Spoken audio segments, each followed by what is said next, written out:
Waalaikumsalam warahmatullahi wabarakatuh. Oke, terima kasih atas kehadirannya untuk pembelajaran IPS hari ini.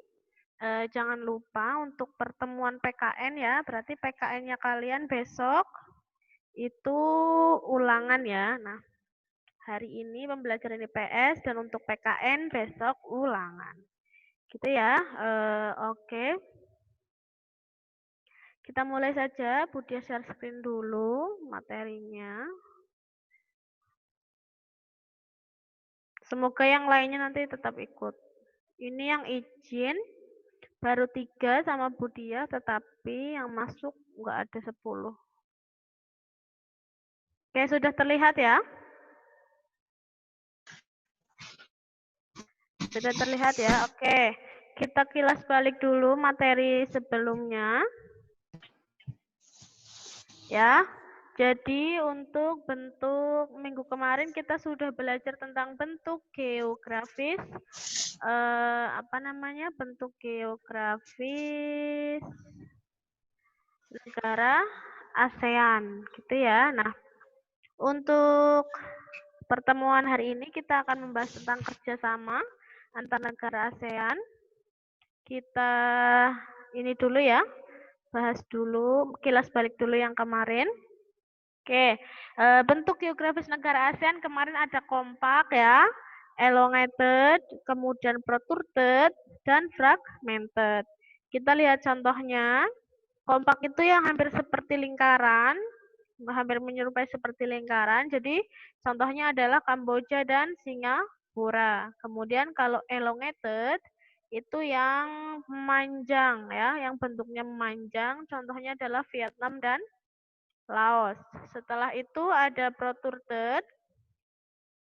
Protruded itu campuran antara yang kompak dan yang elongated. Jadi ada daerah yang kompak ya, kemudian ada daerah yang elongated. Jadi contohnya adalah Myanmar. Di sini ada yang hampir menyerupai lingkaran, kompak.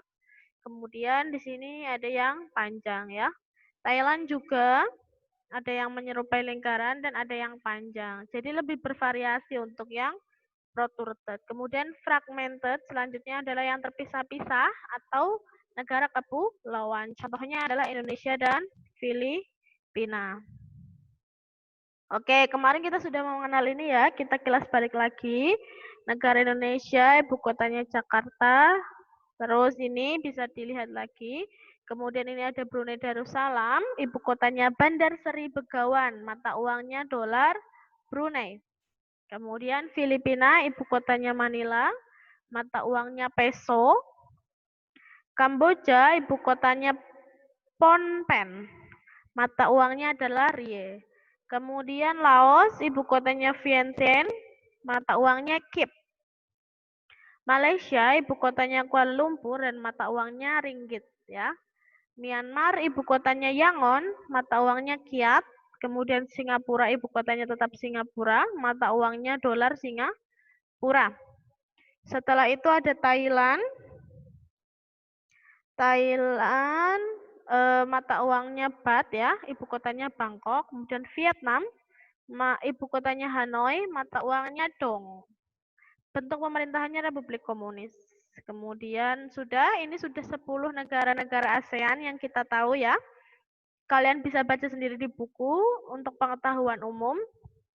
Nah, kita lanjutkan ke pertemuan keempat, yaitu hari ini kita akan membahas tentang kerjasama antar negara ASEAN. Nah, ASEAN itu sudah merupakan salah satu organisasi kerjasama ya, yang bersifat wilayah kawasan atau region. Jadi kalau di Asia itu kan ada beberapa wilayah kawasan ya, ada Asia Timur, ada Asia Tenggara itu kita, kemudian Asia Barat, dan juga ada Asia Tengah begitu ya. Nah, Asia Selatan. Nah, kalau antar negara-negara wilayah itu yang hampir sama karakteristiknya, jadi dibedakannya itu berdasarkan apa, Bu? Jadi berdasarkan kebudayaannya. Contohnya ya, Asia kita, Asia Tenggara, orangnya hampir mirip-mirip, ya kan? Budayanya juga hampir mirip-mirip. Jadi biasanya disamakan dengan bentuk fisik juga, dan juga kebudayaan. Kita Asia Tenggara orangnya tuh hampir mirip-mirip. Kamu sama orang Malaysia hampir mirip ya, sama orang Thailand, sama orang Filipina itu mukanya hampir mirip. Warna kulitnya hampir mirip.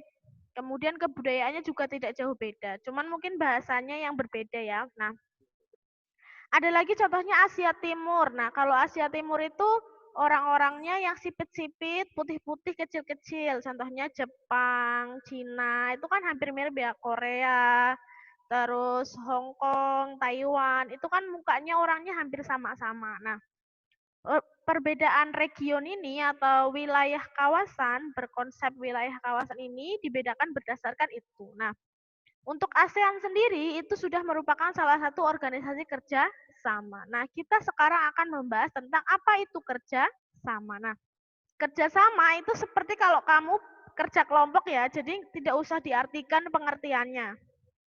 Kamu tanpa tahu pengertiannya pun sudah paham bahwa kerjasama itu apa gitu ya. Nah, kerjasama di sini ada dua faktor, yaitu faktor pendorong dan juga faktor penghambat. Nah, kerjasama misalkan ya, kamu sama temenmu mau kerja kelompok. Itu kan kerja kelompok. Ya, berarti sama dengan kerja sama. Nah, ketika kerja kelompok itu, apa yang mendorong kamu untuk melakukan kerja sama? Apa yang menghambat gitu? Contohnya, misalkan yang mendorong, oh disuruh sama bu guru kayak gitu ya. Itu materi pembelajaran ini memang metodenya dengan kerjasama, dengan kerja kelompok. Nah, itu mendorong kamu untuk kerja kelompok. Tapi kalau penghambat, contohnya, aku nggak suka sama dia, kayak gitu. Aku tuh udah seneng sama dia, jadinya kamu walaupun sudah satu kelompok tidak mau kerja sama. Lah itu contoh dari faktor pendorong dan faktor penghambat.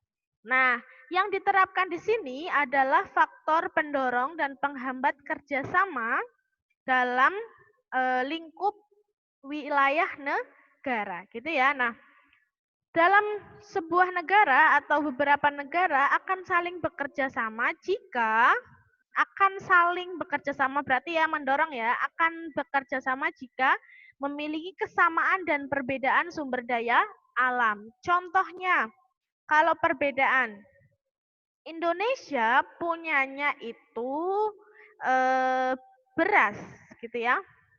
Kemudian kalau Singapura punyanya obat-obatan di bidang kesehatan. Nah, ketika begitu kita saling ekspor impor dengan Singapura. Nah, kayak barter contohnya ya. Jadi kita ngirim beras ke Singapura dan Singapura mengirimkan obat-obatan ke Indonesia. Itu adalah faktor pendorong. Nah, karena kita berbeda, itu juga mendorong kerja sama. Lah, kalau yang kesamaan bagaimana? Kalau yang kesamaan itu contohnya Indonesia sama Malaysia itu sama-sama punya kelapa sawit. Nah, kita saling bekerja sama bagaimana caranya membangun kelapa sawit yang baik kayak gitu ya. Nah, jadi itu adalah faktor pendorong yang pertama, yaitu kesamaan dan perbedaan sumber daya alam. Kemudian yang kedua adalah kesamaan dan perbedaan kondisi geografis. Contohnya, kondisi geografisnya Laos ya.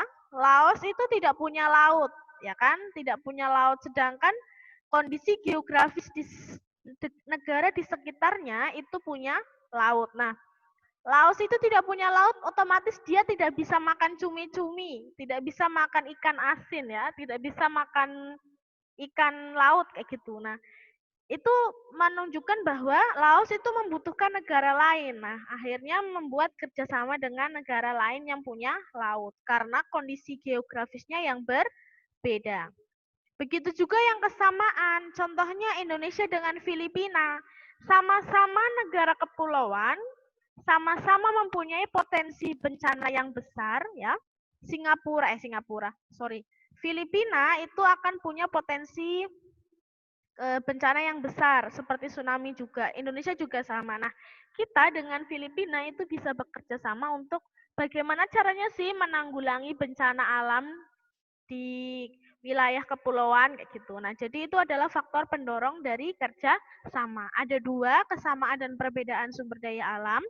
Yang kedua adalah kesamaan dan perbedaan kondisi geografis. Nah, kemudian yang kedua adalah faktor penghambat. Jadi yang menghambat atau sebuah negara itu tidak mau bekerja sama.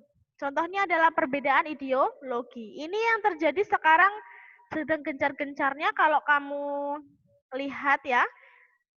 Semuanya yang Budiah tulis di sini ada satu contoh yang paling besar ya, perbedaan ideologi, konflik dan peperangan, kebijakan protektif, 4 perbedaan kepentingan tiap negara. Ini contohnya yang menyangkut semua ini adalah konflik yang terjadi antara Amerika Serikat dengan Cina ya. Kalau kamu melihat berita, jadi Cina sama Amerika Serikat itu berbeda ideologi. Ya, kemarin di PPKN ini nyambung nih. Kalau ideologi di PPKN kemarin kan ada ideologi komunisme, ya, ada ideologi liberalisme. Nah, Amerika itu liberal dan Cina itu komunis. Nah, dua negara ini berbeda ideologi, akhirnya tidak mau kerja sama, ya. Mereka juga ada konflik tentang persaingan pasar. Nah, Amerika sama Cina sekarang itu saling memblokir. Contohnya, Cina itu tidak pakai Facebook ya. Cina tidak pakai Instagram, itu tidak pakai. Nah, di Amerika sekarang memblokir TikTok ya. Kalau TikTok itu yang suka main TikTok, TikTok itu dari mana asalnya? Dari Cina ya. Nah, di Amerika itu sekarang ada gerakan untuk memblokir TikTok. Jadi tidak boleh ya TikTok itu masuk ke Amerika karena mereka sedang berperang. Nah, ini menghambat kerja sama. Akhirnya Amerika dan Cina tidak saling bekerja sama karena mereka punya perbedaan ideologi, punya konflik juga, dan punya kebijakan protektif. Kebijakan protektif itu melindungi usahanya sendiri gitu ya. Jadi kayak Cina itu punya Weibo, berarti dia mau pakai Weibo dan tidak pakai Instagram untuk melindungi produknya sendiri. Itu namanya kebijakan protektif. Kemudian perbedaan kepentingan tiap negara. Otomatis Cina sama Amerika itu berbeda kepentingan ya. Nah, kalau ASEAN itu otomatis sudah bekerja sama. Nah, contoh yang faktor penghambat ini yang tadi Budia contohkan adalah Amerika Serikat dengan Cina ya. Mereka berbeda ideologi, ada konflik juga, punya kebijakan protektif juga, dan ada perbedaan kepentingan tiap negara. Gitu ya, ada yang tanyakan dulu sampai sini? Tidak ada, Budia lanjut. Oke, ini ada bentuk-bentuk kerjasama di wilayah ASEAN ya. Bentuk-bentuk kerjasama di wilayah ASEAN ada di sosial budaya, kemudian ekonomi, politik, pendidikan. 4 bidang di bentuk kerjasama. Kita lihat contohnya. Bidang sosial budaya yang paling gampang diingat adalah SEA Games ya. Kamu ingatnya satu aja, contohnya nggak apa-apa ya. Bidang sosial itu berarti yang bidang kemasyarakatannya kita ya. Contohnya adalah SEA Games. Ada yang tahu SEA Games itu apa? Halo?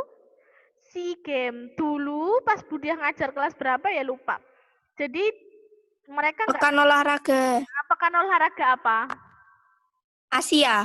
Ya, Asia Tenggara ya. Khusus kalau SEA Games itu Asia Tenggara. Kalau Asian Games baru pekan olahraga untuk Asia, seluruh Asia. Nah, kalau yang Asia Tenggara itu SEA Games. Dulu tuh ada yang ngomong SEA Games itu apa coba? Olahraga di laut Bu, kayak gitu. Karena SEA ya. SEA itu kan dikiranya laut ya, padahal SEA Games itu adalah pekan olahraga di Asia Tenggara, khusus di Asia Tenggara. Kalau di Asia, semua Asia itu Asian Games. Indonesia kemarin terakhir jadi tuan rumah Asian Games ya, bukan SEA Games. Gitu. Oke, ini bidang sosial budaya. Kemudian bidang politik dan keamanan, contohnya adalah Konvensi Asia tentang Pemberantasan Terorisme. Kemudian pertemuan para menteri pertahanan, penyelesaian sengketa Laut Cina Selatan. Ini adalah kerjasama di bidang politik dan keamanan. Kemudian di bidang pendidikan, contohnya adalah pemberian beasiswa ya. Jadi kalau di ASEAN itu ada penawaran beasiswa, contohnya beasiswa di Jepang bisa, atau ada juga beasiswa di National University of Singapore. Jadi kalau di ASEAN itu anak yang lulus SMP kalau nggak salah ya, itu kalau bisa daftar ke SMA di Singapura, itu nanti bisa daftar gratis. Kemudian nanti sekolahnya kalau daftar lagi, beasiswanya bisa lagi daftar lagi, nanti kuliahnya di National University of Singapore, universitas terbaik di Singapura. Jadi ini adalah salah satu kerjasama di bidang pendidikan. Mereka saling memberikan beasiswa di negara-negara yang maju, contohnya di Singapura ya, negara maju di satu-satunya negara maju di Asia Tenggara untuk membantu pendidikan di wilayah-wilayah ASEAN yang belum maju gitu ya. Kemudian bidang ekonomi, ini yang paling ngetren sekarang adalah MEA. Ya, kamu harus tahu apa itu MEA karena MEA ini adalah sesuatu yang sudah digadang-gadangkan sebelum kalian masuk SMP ya, pas masih budak kuliah, berarti sekarang sudah berjalan, yaitu masyarakat ekonomi ASEAN, jadi pasar tunggal ASEAN. Nah, pasar tunggal ini maksudnya apa? Maksudnya adalah persaingan ekonomi di ASEAN khususnya itu sudah diperlebar gitu ya. Contohnya, kalau mau ngirim barang antar ASEAN itu tidak usah pakai pajak. Kemudian pekerja-pekerja asal ASEAN itu boleh masuk ke perusahaan-perusahaan dimanapun yang ada di ASEAN. Contohnya dari Indonesia, kalau mau kerja di Singapura itu boleh, gitu ya. Atau dari Singapura mau kerja di Indonesia jadi pegawai pabrik itu juga boleh. Nah, itu sudah dijadikan satu keputusan ya. Nah, ketika begitu Indonesia harus siap siap sumber daya manusia. Nah, karena kita bersaingnya seluruh negara ASEAN. Kalau kamu mau daftar kerja di Singapura itu boleh. Dan saingannya juga nggak cuma orang Singapura. Ada juga orang Thailand, ada juga orang Filipina, dan orang ASEAN lainnya. Nah, kalau kita sudah tertinggal sumber daya manusianya, maka kita akan kalah gitu ya, otomatis kita tidak bisa bersaing. Nah, dengan adanya MEA ini, yang diharapkan adalah kita untuk bisa menaikkan sumber daya manusia kita, keterampilannya kita, bukan hanya rebahan ya, bukan hanya main game, bukan hanya main TikTok, tapi kita harus improve diri kita untuk bisa berbahasa Inggris contohnya, atau keterampilan yang kita punya lainnya untuk bisa menghadapi orang-orang dari negara ASEAN yang lain. Itu ya, ini di bidang ekonomi. Nah, sekarang kita lanjut ke perubahan ruang. Ada yang tanyakan dulu sampai sini? Tidak ada ya? Nah, kita akan lanjut ke perubahan ruang. Nah, perhatikan gambar berikut. Ini contoh ya, gambar ini adalah lahan kosong, kemudian berubah menjadi lahan yang padat. Yang bawah, bangunan yang padat, kemudian ada sesuatu bencana alam, dia akan berubah begini, hancur. Ini yang dinamakan sebagai perubahan ruang. Paham ya? Jadi ruangnya berubah, wilayahnya berubah. Dari yang tadinya kosong, ya masih lebar tanahnya, kemudian dibangun, ini jadi begini. Kemudian yang sudah terbangun ada bencana alam, kemudian berubah lagi, jadi rusak. Ini adalah contoh perubahan ruang. Nah, perubahan ruang ini bisa kalau dilihat di sini bisa dilihat dua faktor ya. Ini faktor alam, ini faktor manusia ya. Yang bangun kan manusia, nggak mungkin alam sendiri bangun lampu, bangun toko, kayak gini kan nggak mungkin ya. Nah, ketika sudah jadi, dirubah oleh alam. Jadi perubahan ruang ini ada dua macam. Ya. Perubahan ruang itu dipengaruhi oleh dua faktor, yaitu faktor alam dan faktor manusia. Nah, kalau faktor alam itu dipengaruhi oleh faktor klimatik atau iklim.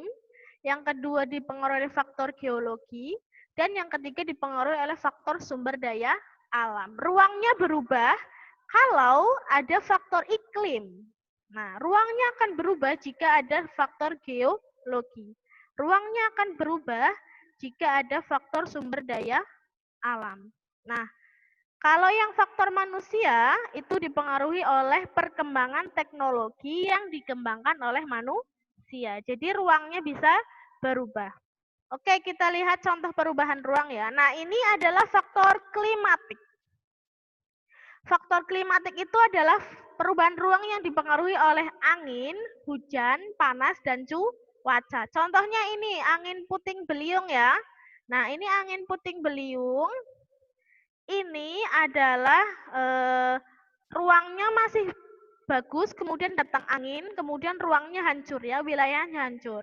Ini juga ada banjir, karena hujan terus, akhirnya kebanjiran. Ruangnya juga jadi hancur ya, tidak bisa buat lewat. Kemudian ini ada kekeringan, ya kan, harusnya bisa ditanamin tanaman, tapi karena faktor cuaca jadi kekeringan. Kemudian ini adalah faktor geologi, pengaruh pergerakan lempeng dan gunung api. Jadi ada gempa bumi, ada gunung meletus, dan ada tsunami. Ini adalah faktor geologi. Ini bisa merubah ruang ya, ruangnya bisa rusak karena ada faktor geologi. Paham ya sampai sini ya? Kemudian ini ada faktor ketersediaan sumber daya alam. Ini contohnya adalah tambang Freeport atau Grasberg di Papua. Jadi dulunya itu enggak kayak gini ya. Dulunya itu gunung. Freeport itu kan tambang emas. Dulu tuh gunung. Saking banyaknya emas di Freeport, dari gunung kemudian jadi lubang begini. Ini kalau dari luar angkasa bisa terlihat lubang Freeport. Kalau kamu cari di Google bisa. Lubang Freeport dari luar angkasa itu bisa kelihatan. Saking dalamnya. Ini ya, ini adalah perubahan ruang. Oh, sorry, Budiah lupa. Nambahi nanti perubahan ruang akibat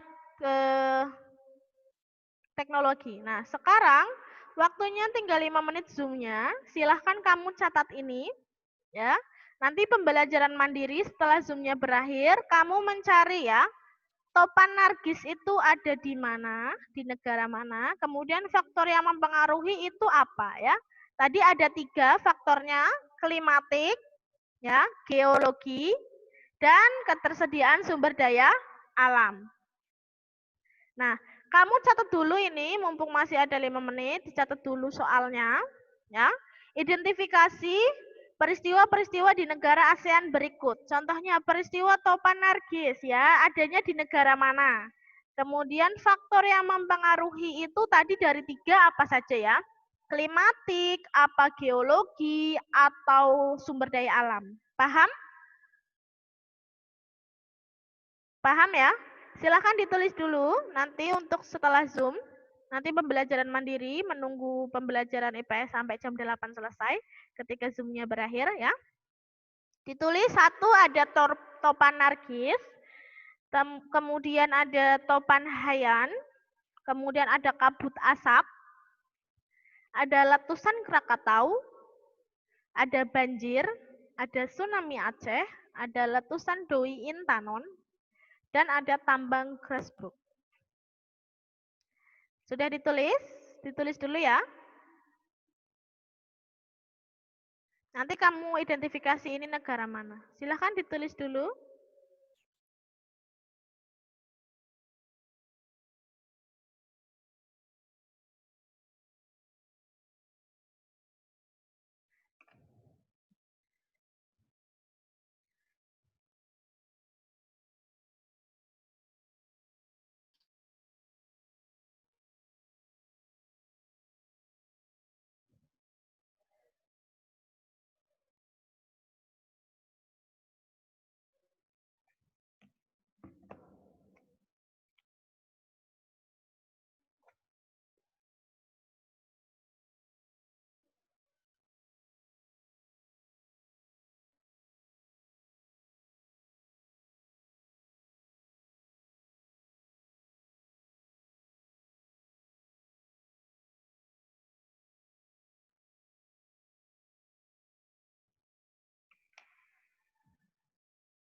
Budia kirim di grup ya. Bentar.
Sudah menulisnya?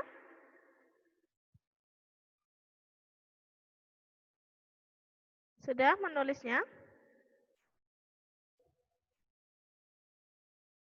Sudah, Bu. Oke, sudah ya. Nah, untuk hari ini saja. Silakan bisa dikerjakan sambil menunggu selesai jam 8 ya. Itu saja dari Budia. Jika tidak ada pertanyaan. Tidak ada pertanyaan ya? Atau mau ada yang ditanyakan dulu? Tidak ada? Oke, terima kasih atas kehadirannya ya.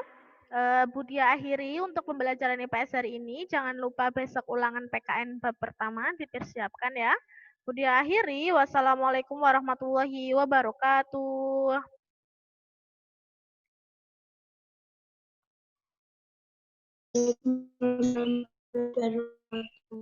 Waalaikumsalam warahmatullahi wabarakatuh.